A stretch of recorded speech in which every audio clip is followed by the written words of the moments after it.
cada martes al mediodía les damos la bienvenida a una nueva edición de este espacio, en nuestro segundo año junto a ustedes. Les invitamos a compartir 60 minutos de información, opiniones, análisis, intercambio y reflexión sobre nuestro acontecer político y social. Con una mirada comprometida y haciendo especial foco en las temáticas departamentales y municipales de nuestra capital, comienzan a oírse una vez más voces de Montevideo. Preguntando qué fue de la vida. Vienen cielos, vienen fuegos, viene a mar, viene a mar, viene a mar de Montevideo. Buenos mediodías a la audiencia. Basta de desigualdad. El paro parcial del PIT-CNT y la movilización realizada durante el mismo fueron enormes. En Montevideo, decenas de miles de trabajadoras y trabajadores desbordaron varias cuadras de Avenida del Libertador. Además, hubo concentraciones en todo el resto del país. Es de enorme relevancia que la síntesis de 2 meses de movilizaciones sindicales haya tenido tanta magnitud. El PIT-CNT realizó un balance de la lucha contra la restauración conservadora del gobierno de coalición de derecha y en particular contra los 135 artículos de la Ley de Urgente Consideración. A pesar de no conseguir el objetivo de derrotarlos tras la derrota en el referéndum, se destacó la obtención de 800.000 firmas y más de 1 millón de votos para el sí rosado. Se hizo énfasis en el nivel de unidad social y político alcanzado por el campo popular, el diálogo directo con nuestro pueblo, el avance en la organización y el estado de ánimo de la militancia. También se planteó que el gran desafío era cómo sostener ese nivel de acumulación de fuerzas y proyectarlo hacia el futuro, porque la LUC, siendo muy importante, no era toda la restauración conservadora.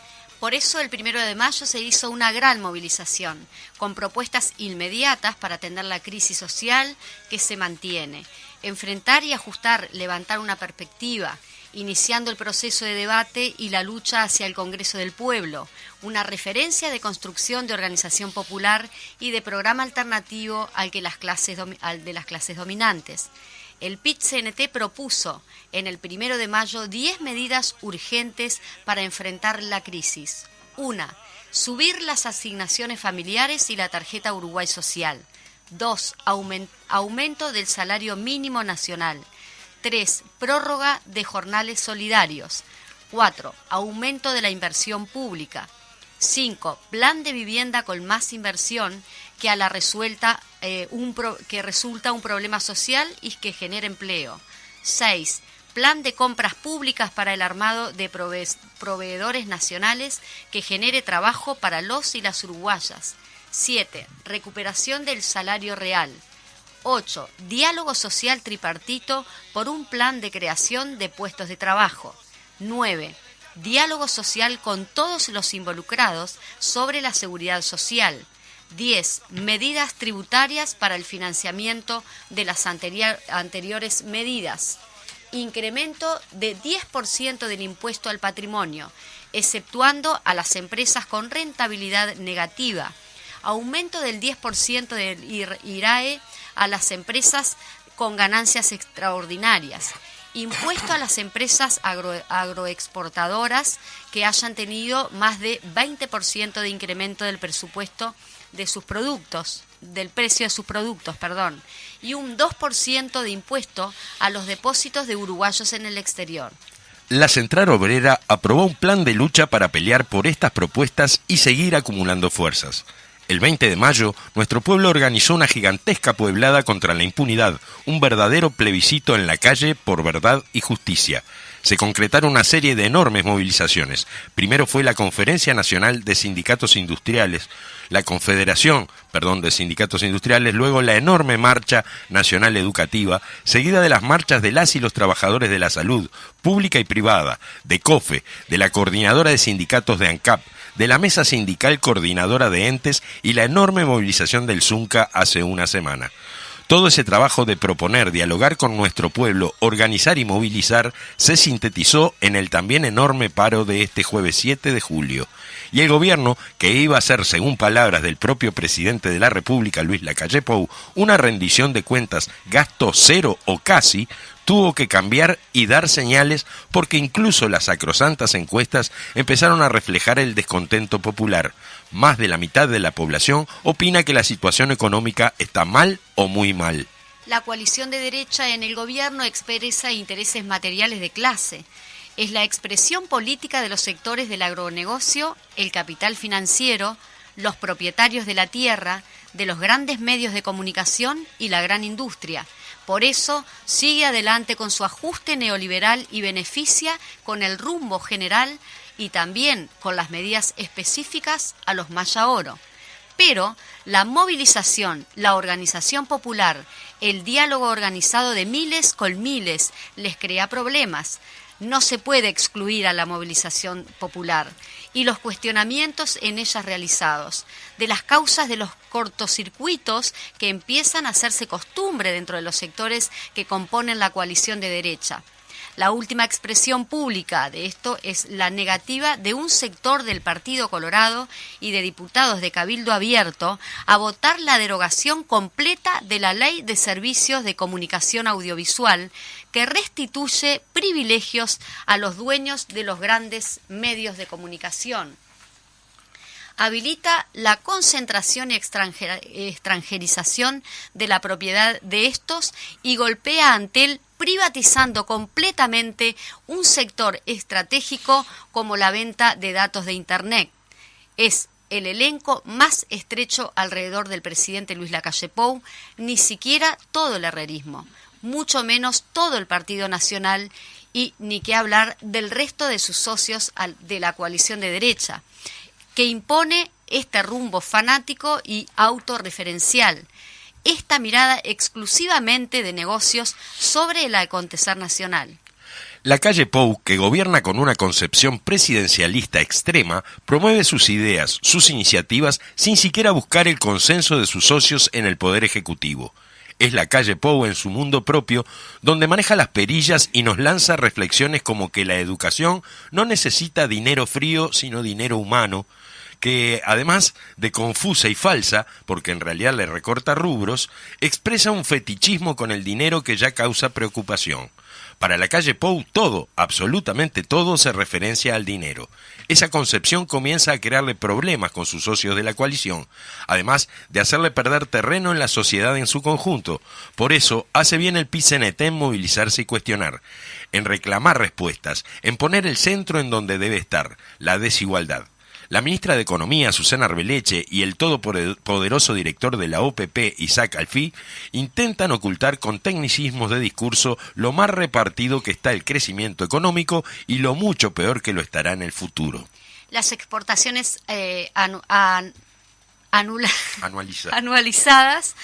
las exportaciones anualizadas alcanzan un récord histórico, 13.000 millones de dólares. Los depósitos bancarios también alcanzan récord. En particular, los que están en el exterior, 10.000 millones de dólares. Según las propias estimaciones de la rendición de cuentas, el PBI crecerá al final del periodo 8.5%. Mientras tanto, 65.000 de los 100.000 uruguayas y uruguayas que cayeron en la pobreza en estos 2 años siguen en ella. En realidad, hay casi 400.000 uruguayas y uruguayos en situación de pobreza. Los salarios y las jubilaciones cayeron en estos 2 años y su posible recuperación será al final del periodo y gracias a la lucha desplegada. Pero lo perdido ya no se recupera. En los números representados en la rendición de cuentas se aprecia que la caída de salarios y pasividades expresada por sí sola el equivalente a aproximadamente 1 punto del PBI de la mejora fiscal. Esa observación neoliberal fantástica del gobierno. Eso significa unos 700 millones de dólares. De esa cifra estamos hablando. En la rendición de cuentas, el gobierno, en una decisión profundamente ideológica, ignora a la Universidad de la República. Presenta como incremento de gasto lo que no lo es. todos los recursos que destina no alcanzan ni de cerca los recortes procesados en los 2 años anteriores. Uruguay es más desigual y menos libre, por eso es menos democrático. El PIT-CNT, con miles en la calle, reclama que se discuta lo central, las necesidades del hoy de nuestro pueblo, el hambre, el trabajo, los bajos salarios, la carestía que no cesa, las privatizaciones encubiertas y las explícitas, las escandalosas exoneraciones fiscales para los dueños de la tierra, mientras aumenta la presión fiscal sobre los trabajadores, la reforma regresiva de la seguridad social. El paro y la gran movilización del 7 de julio reafirmaron que la lucha contra la desigualdad y las políticas que la profundizan en un desafío que puede y debe concitar la unidad más amplia de los sectores populares. El camino es de unidad, organización, lucha y perspectiva.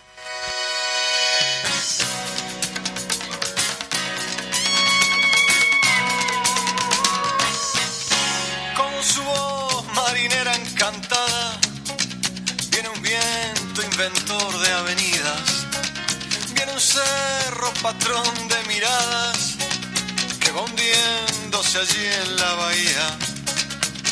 Vienen sueños, vienen pueblos con su voz. Bueno, volvemos.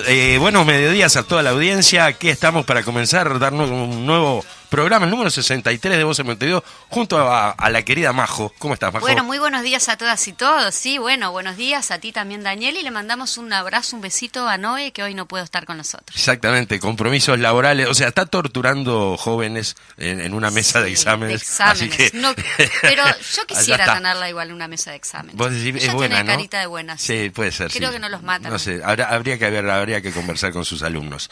Pero bueno, en fin, contentos de estar hoy en un momento especial, la inauguración, la primera entrega del premio del sorteo que hicimos la semana pasada, y acá estamos con Enrique Angelotti, que es el ganador, quien salió favorecido con el premio, así que le damos la bienvenida y le agradecemos.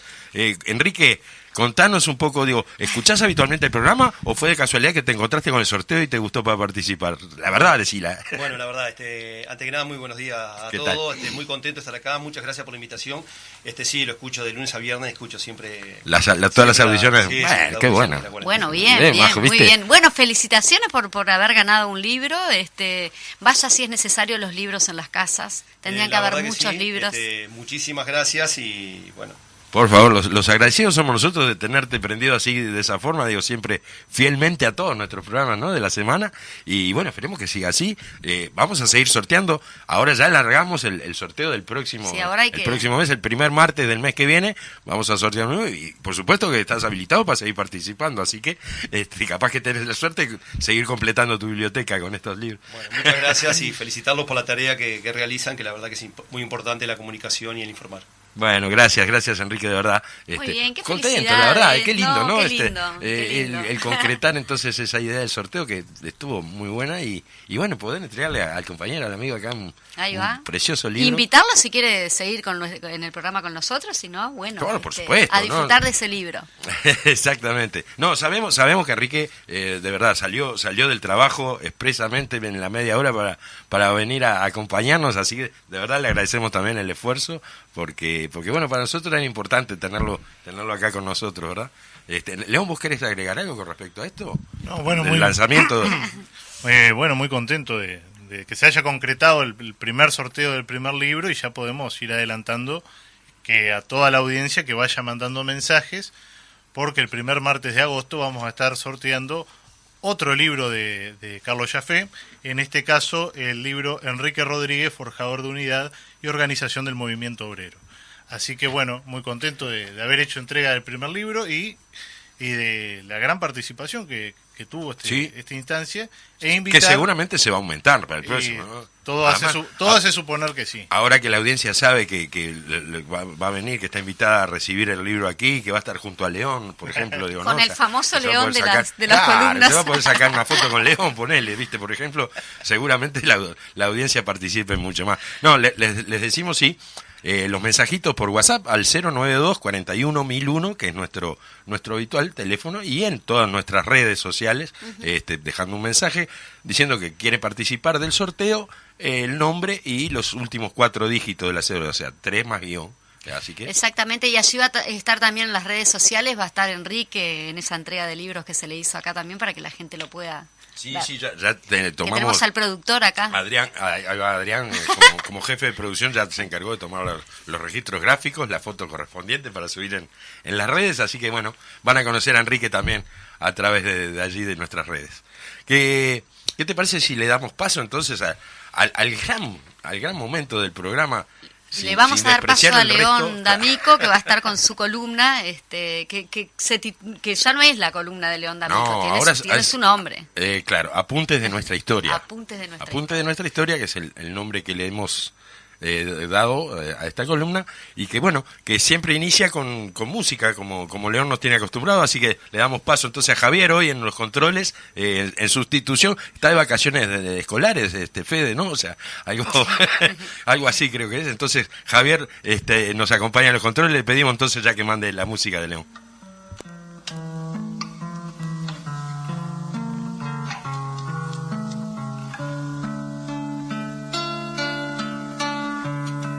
Aquí están nuevamente mis hijas a mi lado. He colgado los cuadros, he juntado mis libros, he conquistado el pan otra vez y he llorado, por cierto, tantas veces. Mas también he vivido. Todavía no han salido de mi tierra mis almas, ni han nacido los versos que escribiré algún día, cuando el puño cerrado y el corazón en calma rimen odio y amor con honor y alegría. Poco tiempo ha pasado para que el asco cese, para que el desconcierto de los menos se vuelva certeza y aparezcan los que hoy no comparecen, esgrimiendo su cara personal, una huelga, una víctima, un jueves, un hombre torturado, un muerto inolvidable, una mujer violada, un asunto pendiente, o esgrimiendo un pecado hasta morir. Doy fe, mis versos no son nada. Pero he vivido. He sido de los más un ingenuo cantor salido al mundo con unas pocas fotos. Bueno, lamentablemente dejamos por ahí esto. Contanos, León, de qué se trataba. Muy bueno, el gran Alfredo Citarrosa, ¿verdad? Estábamos escuchando al gran Alfredo con esta canción Desde el Exilio, que es un disco que saca con las composiciones que escribe en el exilio y sale ahí promediando la década del 80. Y tiene todo que ver con lo que vas a desarrollar hoy. Sí, sin duda, porque hoy estaríamos culminando el ciclo de la resistencia popular a la última dictadura. Ajá. Y estaríamos hablando de la experiencia del exilio, bien, que fue otra de las vertientes de resistencia que tuvo el pueblo uruguayo. Exacto. Y nuestro partido en particular. Perfecto. Bueno, nosotros, recordar a la audiencia, vimos la huelga general, vimos la clandestinidad, vimos la cárcel como forma de resistencia, y hoy vamos a ver el exilio. Y esta es una dimensión de la resistencia que a veces, siguiendo algunas trayectorias personales de algunos militantes, vemos que hubo militantes que pasaron por las 3 etapas, claro, las 3 formas de resistencia. Claro. Porque tenemos que hacer una aclaración. No se habla solamente de exiliados, sino de expulsados del país. Sí. Porque, a ver, no solamente aquellos que iban a pedir asilo, sino gente que iba presa, procesada por la justicia militar y posteriormente era expulsada del país. Claro. Por lo tanto, tenemos esa doble calidad, digamos. Sí, sí. Están los que por la situación misma decidieron o no tuvieron más remedio, que muchos de ellos que claro, irse, pero están los que directamente fueron expulsados por el gobierno, digamos, sí, sí. Por la dictadura. Se los sacaba de la cárcel, se los subió a un avión y fuera. Y nos vemos. Bueno, pero tenemos que dar algunos datos generales. Nosotros, si vemos la historia del Uruguay a partir de los años 55, sobre todo, Uruguay deja de ser un país receptor de inmigración y empieza a ser un país que expulsa población. Claro. ¿Por qué? Porque al año 55 se empiezan a notar claramente los primeros síntomas de una crisis económica, de agotamiento del modelo reformista, y ya promediando los 60 con los gobiernos de los colegiados del Partido Nacional y la alianza con el movimiento ruralista, esta crisis económica, lejos de encontrar una salida, no hace más que profundizarse. Uh-huh. Por lo tanto, ya podemos ver que a partir del año 63 hay una fuerte inmigración de carácter económico. O sea, mucha gente que se va del país porque no encuentra... Inmigración, sí. De carácter económico. Y ya a medida que avanzan los 60 y que la situación política, social y económica se sigue complejizando, vemos que empieza a haber un fenómeno de inmigración con carácter político, ¿sí? Exilio de carácter político. Por lo tanto, podemos ver que en el periodo entre el 63 y el 85 se fueron del país alrededor de 380.000 personas, más o menos el 11% de la población que tenía el Uruguay. A partir de la década del 68 en adelante, y ya podemos hablar de que se está entrando en lo que va a ser la década del 70, ahí sí empieza a haber un fuerte componente de exilio político, primeramente vinculado a militantes de grupos como el MLN u otros grupos involucrados en la lucha armada, pero a partir del 73 empieza a ser un fenómeno que se da a toda la oposición política, porque tenemos que hablar de que obviamente no fueron solo comunistas, ni solo frente amplistas, sino que blancos, colorados, y personas militantes sindicales, todos que estuvieran en contra de cualquier tipo de como lo estuvimos viendo, cualquier tipo de disidencia o de oposición era fuertemente castigado, y muchos de ellos terminaron yendo al exilio. Los lugares principales, si nosotros vemos de los 68 al 73, los principales lugares a donde se iban los exiliados era Argentina, por la cercanía, y estaban en una reapertura democrática de la dictadura ya me olvidé, Onganía, y sobre todo a Chile que había ganado Allende, entonces había un gobierno afín. A partir de septiembre del 73 en Chile, y previamente, pero sobre todo en el 76 en Argentina, previamente porque estaba la actividad de la AAA y otros grupos terroristas que asesinaban y secuestraban militantes de izquierda, el exilio va a otros lugares donde había condiciones para poder ya la situación era muy riesgosa en la Argentina. En Argentina era muy riesgosa previo al golpe, y después del golpe insoportable. Insoportable. Pero en Argentina, por ejemplo, tenemos casos de militantes del Partido Comunista que estaban exiliados en Argentina, pero clandestinos en Argentina a la vez. Ajá. Sobre todo el aparato de información, que era el que sacaba las noticias del Uruguay y las mandaba al exterior. Ajá. Y ese aparato nunca cayó en todo el periodo de dictadura. Mirá. Pero bueno, tenemos a partir de que estos lugares más cercanos al Uruguay se cierra la posibilidad de un exilio seguro, otros países de América Latina como México, sobre todo México, Venezuela y Cuba, y países de Europa occidental y países de la Europa del bloque socialista. Bueno, el Partido Comunista del Uruguay tuvo en este periodo, es algo que en el libro de Álvaro Rico lo nombra como algo único en la historia de los partidos comunistas del mundo, que pudo mantener un mismo partido en esas tres vertientes, que era la clandestinidad, la cárcel y el exilio. O sea, en los tres lugares hubo el mismo partido con una misma dirección, y que funcionaron armónicamente las tres vertientes durante el periodo de la dictadura. Algo que no pasaba con otros tipos de partidos comunistas o en otras situaciones similares que se armaban varios partidos, o sea, generaban divisiones, los que están afuera, los que están adentro, los que están presos. Claro, porque el traslado de la línea con las dificultades que implica poner la cárcel, la falta de posibilidad de comunicación con el exterior. Pero ¿no? se da esa cosa que dice que es particular, que es la única experiencia en el mundo que el partido se mantuvo unido en esas tres vertientes, y que tuvo una expresión organizada en 30 países del mundo. O sea, hubo más o menos 30 países donde hubo exiliados comunistas, y como nos dicen siempre, donde hay tres comunistas hay una agrupación, por lo tanto se generaba organización en estos lugares. Qué bárbaro. También hay que recordar que el exilio comunista, estamos hablando siempre en la generalidad, ¿no? Siempre hay otras. Trató de ser un exilio de forma ordenada.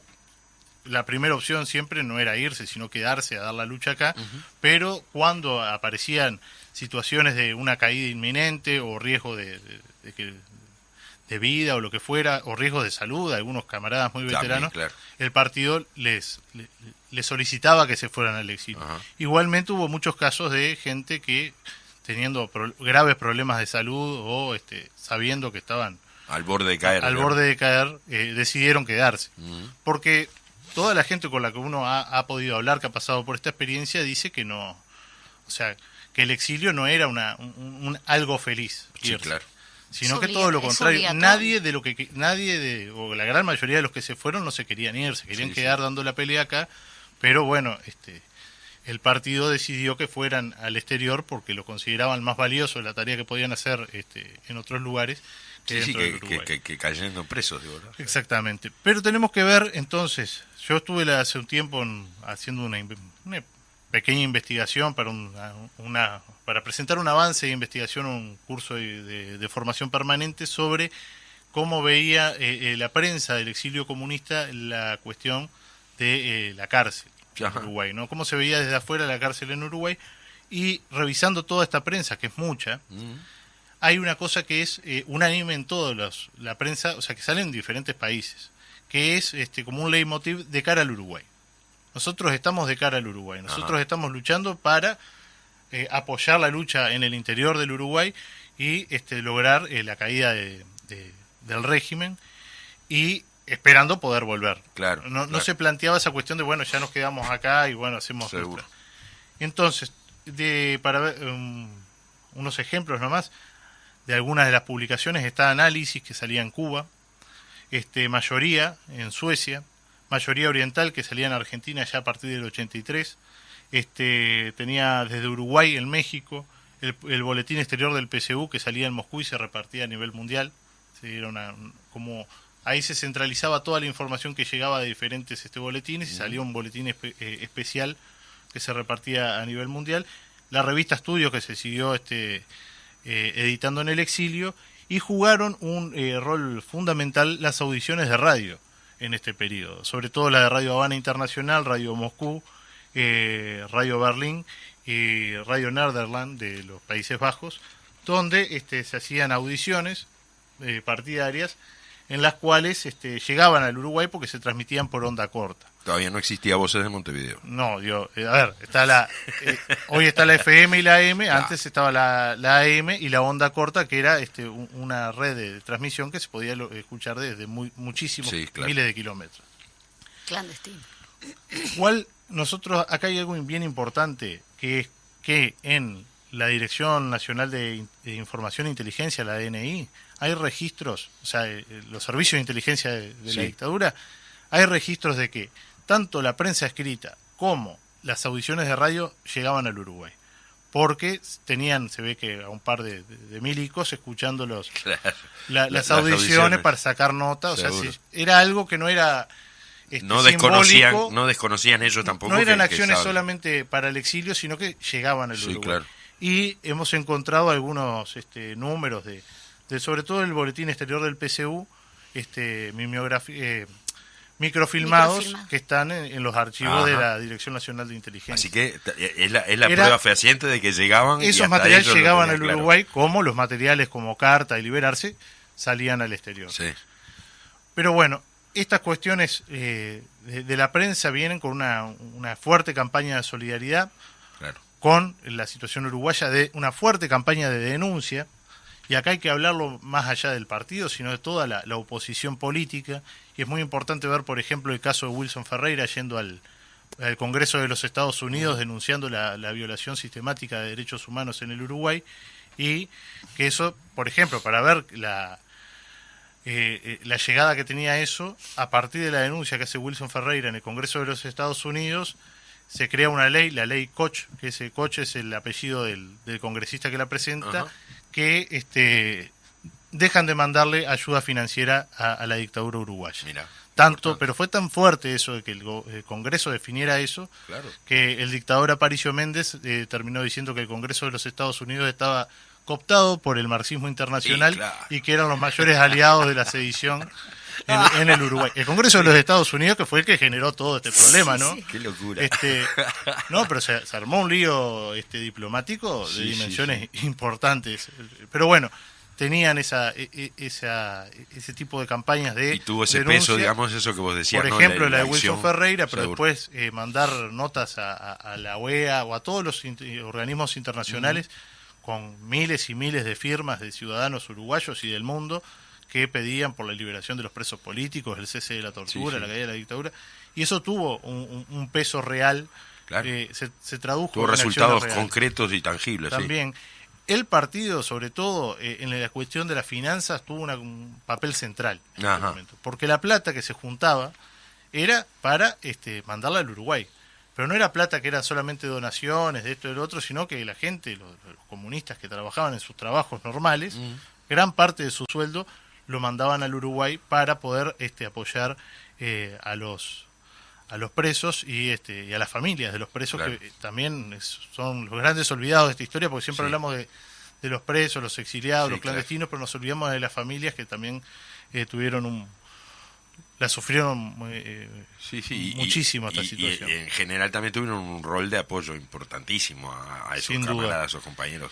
En estos casos de las finanzas tuvo un rol central por esta cuestión de que era fundamental mandar dinero, y se mandaba mucho dinero al Uruguay. Por ejemplo, y acá hay cosas bien interesantes como el caso cubano, donde nosotros que conocemos Cuba sabemos que el valor real de la moneda de Cuba a nivel internacional no tiene paridad con ninguna divisa de cambio.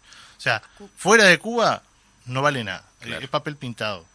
Claro. Por lo tanto, en Cuba igualmente, a pesar de esa situación, se hacían campañas de recaudación de fondos, y con esa plata se compraban artesanías que eran mandadas a México, vendidas en México, y en México, ya con una moneda que tenía valor de cambio, ese dinero se enviaba al Uruguay. Qué bárbaro. Y dentro de esas cuestiones gente, muy creativas de cómo mandar esta ayuda. Dentro de de la ayuda en Cuba se destaca la de Nicolás Guillén, el gran poeta cubano, que recibe un premio de unos 5.000 pesos cubanos, que yo, haciendo consultas con un amigo economista, me decía que era como 1 millón de pesos de hoy, en ese momento. Los donó enteros a la causa uruguaya, y así muchísimas otras personalidades en todo el mundo. Estamos medio ya en hora. Sí. Para ir cerrando, tenemos que hablar también del exilio internacionalista, porque no fue solo gente que se fue a otro país, sino que muchos de nuestros compañeros y camaradas, compañeros de izquierda en general y comunistas en particular, participaron de misiones internacionalistas, como por ejemplo lo fue Nicaragua. El caso de Nicaragua, donde fueron muchos uruguayos, ¿no? O sea, de varias organizaciones políticas, de forma organizada, que se sumaron a la lucha, o sea, tomaron las armas en contra de la dictadura de Somoza, y en esa guerra perdieron la vida 2 camaradas nuestros, Luis Alpuín y Héctor Memel Tesor. También hay que recordar a la brigada civil, que fue a dar a prestar su solidaridad en Angola, que o sea, los uruguayos que estaban exiliados en Cuba se suman a la misión civil cubana, que Cuba estaba brindando ayuda militar, técnica, etcétera, a la revolución angoleña, y dentro de esta brigada civil van uruguayos que, bueno, según sus especialidades, había muchos médicos, psicólogos, maestros, y van a brindar su saber y su tiempo y su conocimiento a la causa de Angola. Y ahí fueron varias decenas de uruguayos, al igual que el Nicaragua, y bueno, y en todo este exilio, hasta el último día del exilio, siempre estuvieron con la valija pronta para volver, y mirando y siguiendo de cerca la situación del país. Siempre de cara al Uruguay, como era la consigna, que había forjado dentro, claro. Bueno, compañeros, con esta última... Cerramos entonces. Con esta última columna cerramos. O sea, siempre recomendamos leer, porque en 15, 16 minutos es muy poco lo que podemos trasladar. De acuerdo. Pero es mucho más rico y mucho más interesante adentrarse en los pocos, que hay muy poco escrito, en los pocos trabajos que se han escrito sobre estas cuestiones.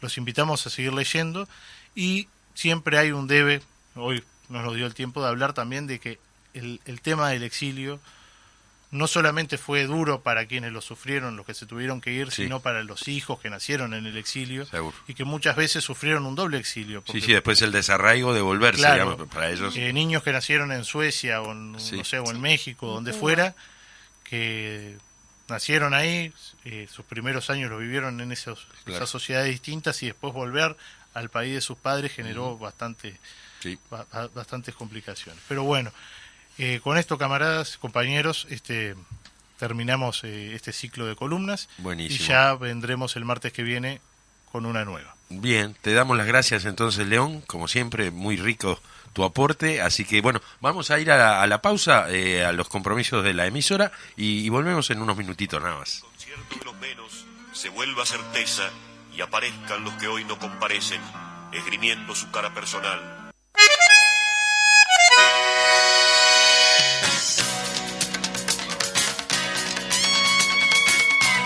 Bueno, y volvemos en la segunda parte de este programa número 63 de Voces de Montevideo.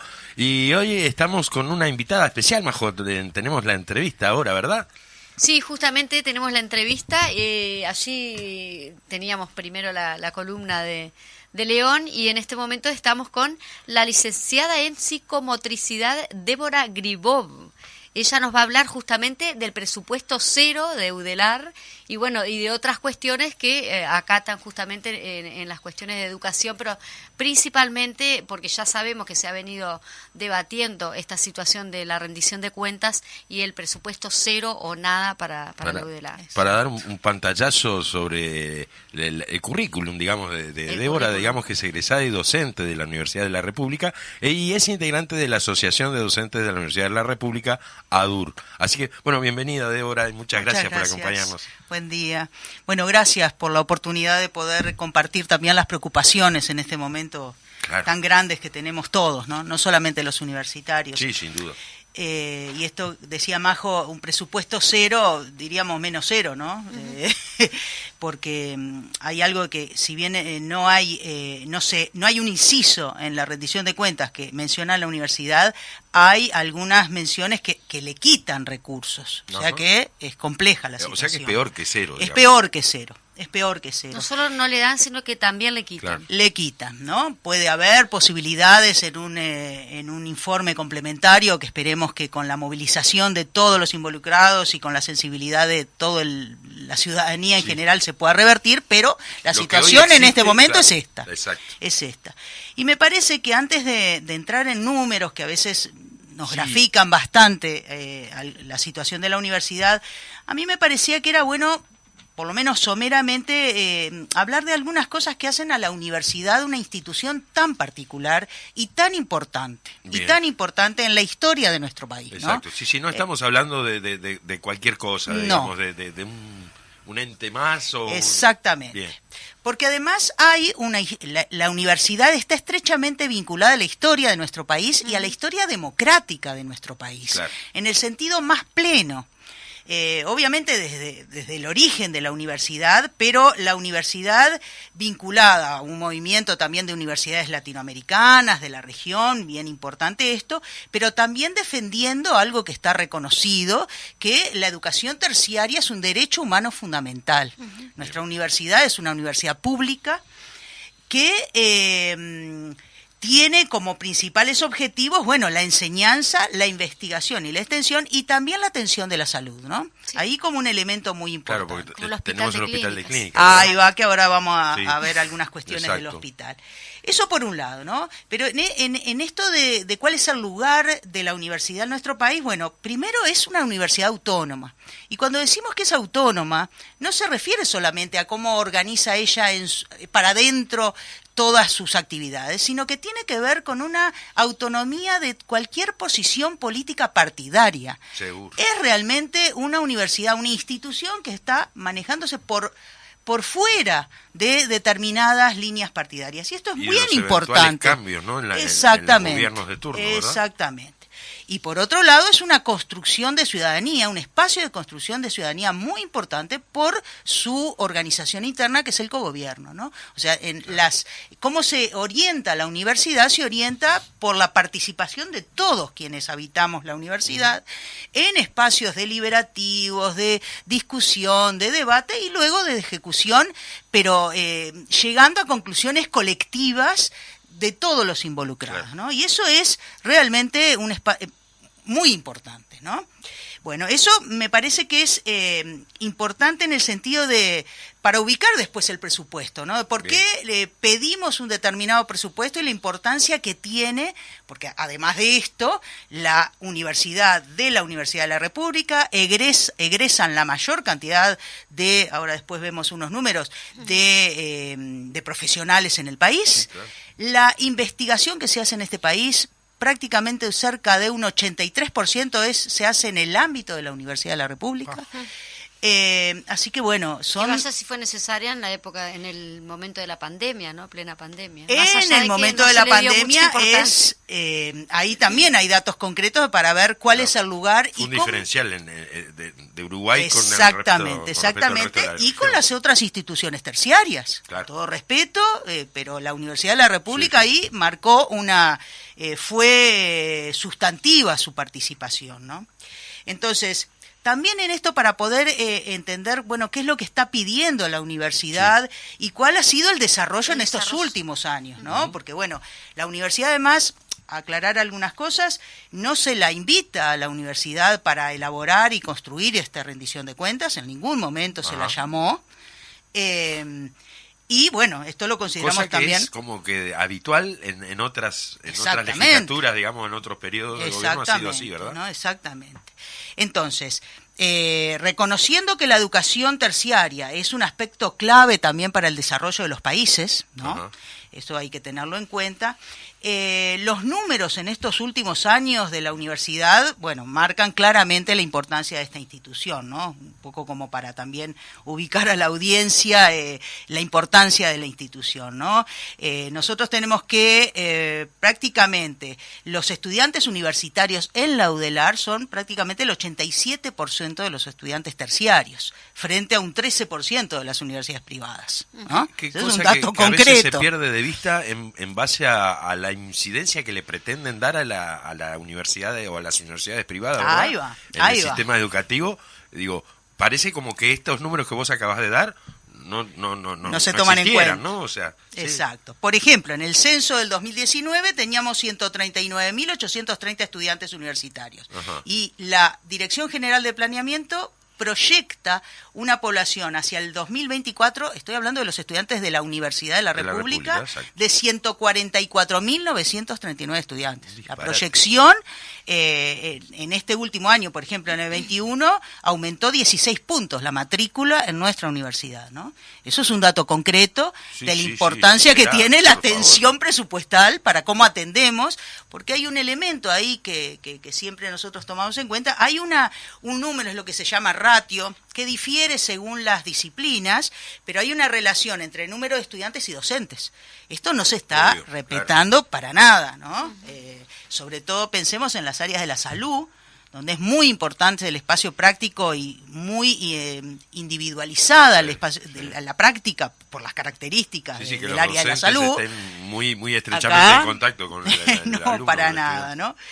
Bueno, otro dato importante que también habla también de la importancia de democratización,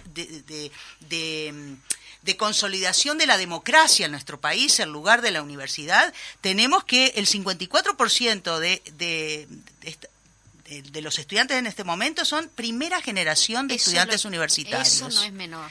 No es menor esto. Que en eso se ha avanzado mucho en estos últimos años, ¿verdad? Totalmente. Además también hay estudios comparativos. Yo ahora no traje números, pero eso es fácil de acceder. Como a nivel de a mayor cantidad de ciudadanos que acceden al estudio terciario, también hay mejores posibilidades de empleo, el país, mayores posibilidades de desarrollo, etcétera, ¿no? O sea que eso está totalmente... no son números vacíos, quiero decir, eso tiene una incidencia en lo social, en lo económico. Para nada. Exacto. También en la universidad nosotros tenemos alrededor de un 25% de la población que son estudiantes que estudian y trabajan.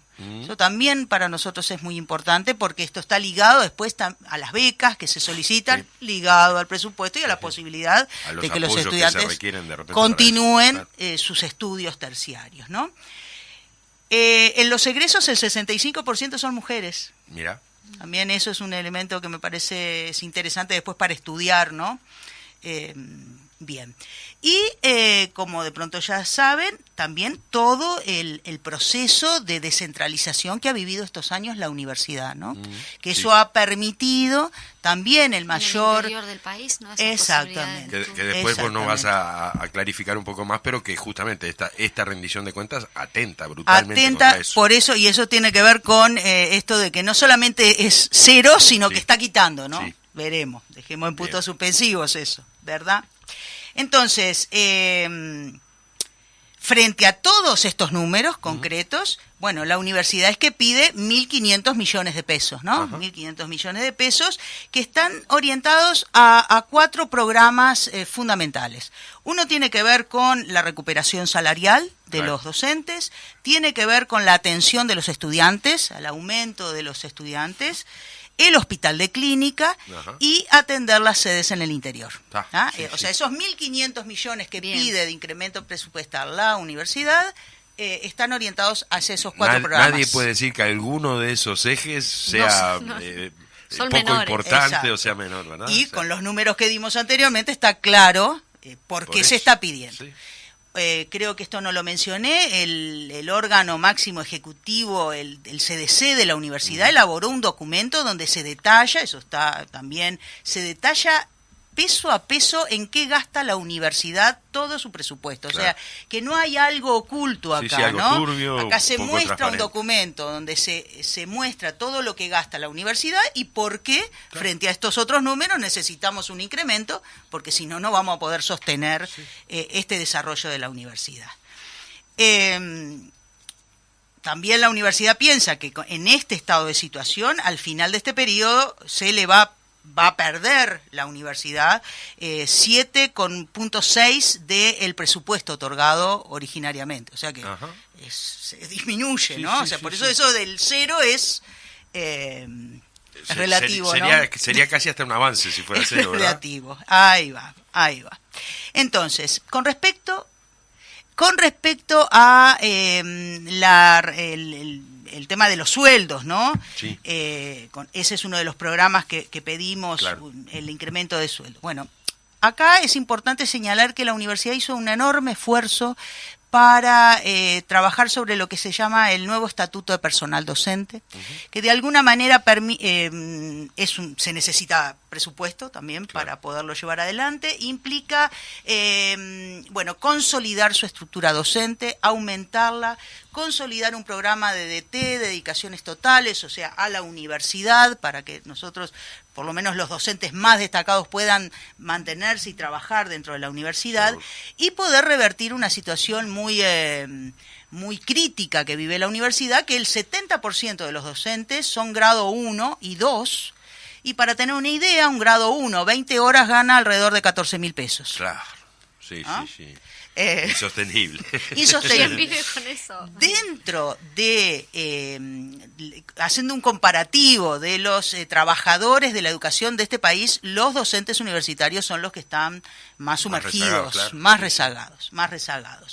E incluso con este nivel de sueldos es muy difícil retener docentes calificados. Claro, ese es el otro problema. Porque es, además, esto a nivel del país, pero comparado con docentes a nivel de la región, Brasil, Argentina, Chile, los sueldos están por encima de muchos que tienen las capacidades como para poder aspirar a esos otros mercados, sin duda que por lo menos lo van a considerar, ¿no? O sea. Exactamente.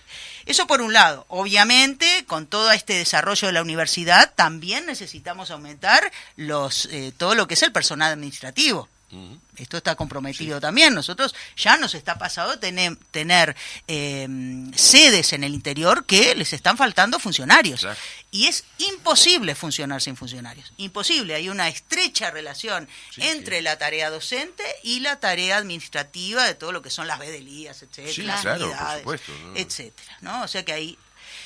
Con respecto a la atención de los estudiantes, como decíamos, hay un porcentaje alto de estudiantes que trabajan, además de estudiar, y hay solicitud de becas, el mantenimiento de las becas. Claro. El mantenimiento de las becas está también totalmente comprometido y tenemos listas que seguramente con este presupuesto ni siquiera vamos a poder conceder nuevas becas, ¿no? Así que, bien, está terrible. Catastrófico. Y el otro programa, así estoy siendo muy resumida, viendo la hora, ¿no? ¿Vamos bien?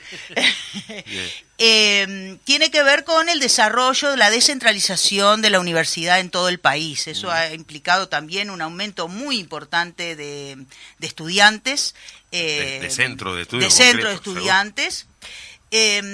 Y acá gran parte del desarrollo edilicio y el mantenimiento está sostenido a partir del adicional del Fondo de Solidaridad. Ah, mira. El Fondo de el adicional del Fondo de Solidaridad, que en toda la universidad y todo el colectivo universitario puede plantear que podríamos empezar a discutirlo. Sí, si esto es realmente... Es algo cuestionado, por lo menos, ¿no? Es cuestionado, su creación, exacto. Podemos discutir esto. Pero bueno, lo que no entendemos es que antes de la discusión se quite, ¿no? Claro, de forma unilateral, sí. Y que además no se cubra, que la universidad tenga que buscar en su presupuesto cubrir eso, que son alrededor de 15 millones de pesos. Ajá. Imaginen, para tener una idea, que por un año se cierra la Facultad de Economía.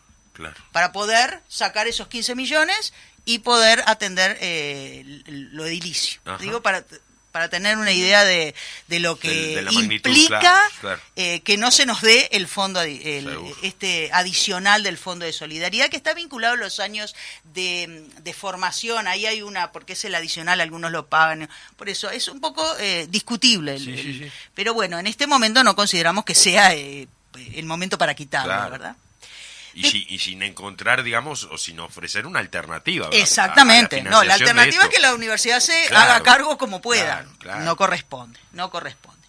Otro, también algo que apareció en la rendición de cuentas y fue muy preocupante, que tiene que ver con la descentralización de la universidad, tiene que ver con la construcción de un edificio en Paysandú. Uh-huh. Esto era a medias con la intendencia de Paysandú. Ajá. Entonces, bueno, como que una parte pone la intendencia y otra parte la universidad. Lo que está registrado en la rendición de cuentas es que lo que tiene que poner la intendencia de Paysandú, eso está concedido, pero lo de la universidad no. Por lo tanto, ese proyecto tampoco va a salir adelante, naufragó, porque ya se le está quitando a la universidad la posibilidad de poder poner lo que le corresponde. La inversión que se tenía que hacer, la tenía que hacer la universidad y no está. Ahí va. O sea que con estos elementos me parece que queda bastante claro el compromiso que hay en estos niveles, la falta de incremento presupuestal. Con respecto al hospital de clínicas, que sabemos que también es un capítulo más que importante y es una responsabilidad de nuestra universidad. Bueno, acá también el incremento estaba orientado a dos programas muy importantes. Uno tiene que ver con las intervenciones en cáncer de próstata. Ajá. Una intervención que utiliza, con un avance tecnológico muy importante, que utiliza un robot. En este momento en el país solamente lo realiza una institución privada, por lo tanto tiene un costo y además acceden a algunos pocos. Sí, claro, como todo lo que es privado. Exacto, y cuando el sistema público aspira, bueno, eso implica una erogación mayor y muchas complicaciones. El Hospital de Clínica está desarrollando un proyecto de operación de próstata con robot que implicaría obviamente una mejora en la atención de la salud en este nivel, y esto estaría comprometido, ¿no? Además pensemos las posibilidades de investigación, porque a nivel universitario, además de el desarrollo y la atención, seguro. Es la posibilidad de investigar. Seguro. Sí, el rédito a futuro, digamos, de esa inversión. ¿No? Y siempre algo que no dije al principio, en nuestra ley orgánica, hay un artículo 2, que lo quiero subrayar, es un artículo 2 que implica, piensen en el ámbito del número de estudiantes, el área que abarca el trabajo de la universidad, el 80%, casi el 83%, es la investigación a nivel de la universidad, que implica que todo lo que es ese artículo 2, que todo lo que hace la universidad lo hace con un fin para mejorar la calidad de vida de los ciudadanos. Sí. Y eso es una responsabilidad y una obligación de nuestra universidad. Claro. O sea, todos los números hay que remitirlos también a estas responsabilidades que tiene la universidad en un proyecto de país democrático, libre, donde podamos acceder igualitario, todas, igualitario. Sí. O sea, esto tiene una repercusión en ese sentido. El otro programa muy importante que tiene Clínica es un centro materno-infantil de alta complejidad, que también eso está totalmente comprometido, ¿no? Bien. Pavadas. Cosas sin importancia. ¿No? Y bueno, y lo que decía Majo, y hoy tú, Daniel, también, en la universidad, la pandemia, ¿no? Sí. ¿Qué institución terciaria participó como la universidad haciendo un apoyo, una atención, sobre todo a la población más vulnerable, sí, acompañando todo lo que fue la urgencia sanitaria en nuestro país, ¿no? Desde los servicios de la universidad, las facultades de química, de enfermería, generando insumos, investigaciones para abaratar los sistemas de diagnóstico, todo lo que fue la variación los reactivos en su momento, digo, todo lo que hizo. Sí. Y en el marco de la extensión universitaria, que es también parte de nuestra responsabilidad, todo lo que apoyó la universidad en el campo de la salud para complementar y hacer llegar lo necesario a toda la población del país, particularmente a los más vulnerables. O sea, ahí la universidad no hay nada que decir en relación al papel que jugó. Yo te decía hoy, ¿no? Claro, que fue sin duda un diferencial en lo que es la región, digo, Uruguay tuvo el desempeño que tuvo en la pandemia, básicamente, entre otras cosas de repente, pero digo, esto en el centro. Ahora, por ejemplo, se va a llevar adelante un congreso, unas jornadas de presentación de todos los trabajos que se hicieron durante la pandemia y post-pandemia, y es realmente sorprendente. Nosotros con nuestro equipo nos hemos presentado y es impresionante el trabajo que se hizo en todos los niveles. No creo que haya una institución en el resto de América y en nuestro país menos. Ahora queda defender todo esto en el Parlamento, ¿no? Ahí va, exactamente. Bueno, mañana todos a rodear el Palacio. Sí. Todos a rodear el Palacio. De pronto, en minutos así para terminar, realmente se pone en juego todo esto que dijimos en el desarrollo al no darnos el incremento, pero además no van a poder desarrollarse carreras que ya estaban aprobadas y que no vamos a poder hacerlas.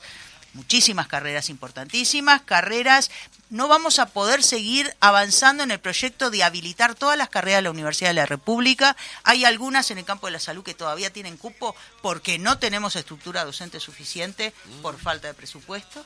Y, o sea, se está realmente haciendo un ataque tétrico, muy grande a la Universidad de la República, que consideramos que es de una gravedad. Con miras a defender la privatización también, ¿no? Porque eso es todo un tema. Pero no queremos ahondar en eso porque ya estamos casi finalizando. Estamos brevemente. Yo quería, justo algo que hacía referencia a Débora, quería también compartir con la audiencia, que mañana entonces es en el Palacio Legislativo la concentración, mañana miércoles 13 de julio a las 10:30 de la mañana, UDELAR bajo cero. 0 pesos para becas, horarios, docentes y salones en todo el país, a defender el presupuesto de la universidad, y convocan a ADUR, AFUR, FEU y la UTH. La Intergremial Universitaria. Bueno, muy bien. Y así que convocarlos desde aquí también a participar en esa concentración. Participemos todos y todas, porque, como decía Débora, no es una cuestión solo de los universitarios, no es un problema que ataña solo a los profesionales del país, sino que es sin duda de todo el pueblo, ¿verdad? Muy bien. Muchas gracias, Débora, por haber estado con nosotros en el programa, muy ilustrativo también todas tus explicaciones, así que bien, para reflexionar, ¿no?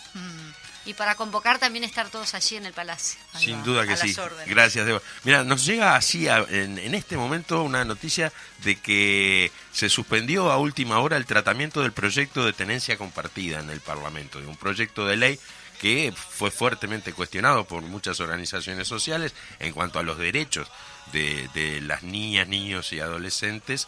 Me avisa ahora la compañera de Mir, justamente, de Mir, del programa siguiente. Está aquí, me comparte esta noticia, que está bueno dejarla, por lo menos que se entere la audiencia, ¿verdad?